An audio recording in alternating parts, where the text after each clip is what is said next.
Epigenome-based gene therapy, it's a novel approach, first of all, in the field of gene therapy application. And we most recently developed this approach toward treatment of Alzheimer's disease. So the system has key advantages over other systems. First of all, it doesn't change DNA, so it's operate on epigenome level. So it's about DNA sequence.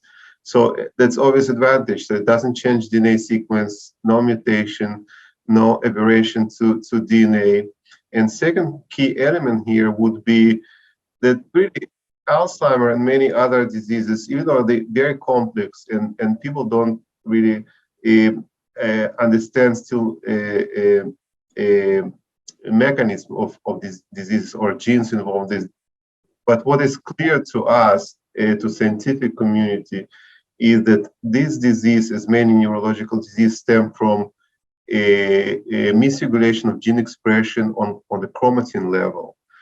And that means that if we use this epigenome-based approach to tackle this problem, there's direct intervene into cause of the disease, into the root of the disease. So we can change gene expression, and hopefully that would provide us with a novel treatment for diseases such as Alzheimer. What we specialized is, and our focus is to develop viral vector tool as the vehicle to deliver a gene therapy cargo.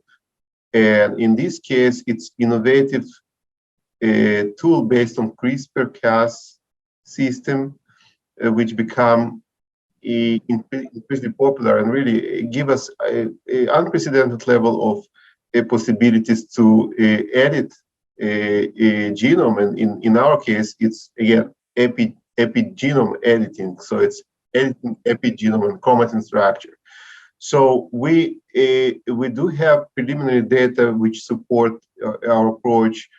Again, the system based on virus called lentivirus.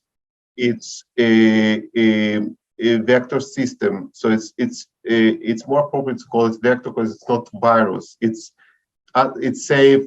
It's not toxic. It's caused no disease. So completely modify this system to delete all these pathogenic characteristics of features associated with wild type virus. So it's a vector system carrying these elements from CRISPR-Cas with a repressor system to downregulate expression of genes pathologically overexpressed in Alzheimer's disease. And specifically, we target APOE-4 gene, which is at very high risk for people to develop Alzheimer's disease. So our preliminary data suggests the system is working extremely well, and we have numerous information, numerous data which we present at a C meeting this year to support our claims.